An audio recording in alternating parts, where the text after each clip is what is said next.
أهلا بيكم ومعاكم دكتورة سحر النحاس استشاري الجودة الشاملة.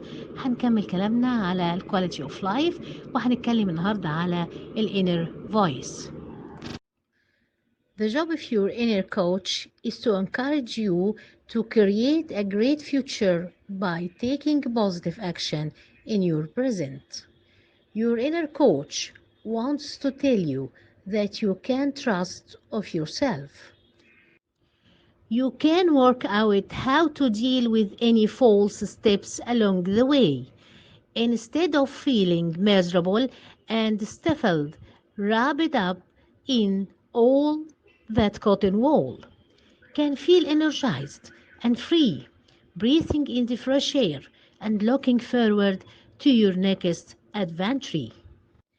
You may not hear the voice of your inner coach very often because that of your inner critic is so strident and ever present. When you do and hear your inner coach, your inner critic is quick to slap down the wisdom, labeling the viewpoint as unrealistic or even self indulgent. Inner critics are fantastic at their jobs because they convince us that we should worry. They convince us that doubts are the only real things to be trusted, and optimism and self belief are nothing but delusions, which is untrue. But both voices come from you, and both perspectives have value in the right proportion. Sometimes your inner critics points out, sometimes useful, that you really need to take account of.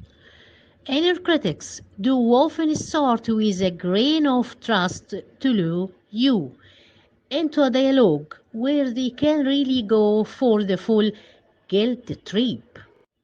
You may not even know that your inner coach has your voice. Should trust of it. You may simply let your inner critics run on autopilot so that the inner coach never gets a chance to fly the plane. You can get far better results in your life if you switch their rules so that your inner coach is the captain of the plane and your inner critic has a turn only in support and under strict supervisor. Now we are finished. Thank you, Dr. Sahar Nahis.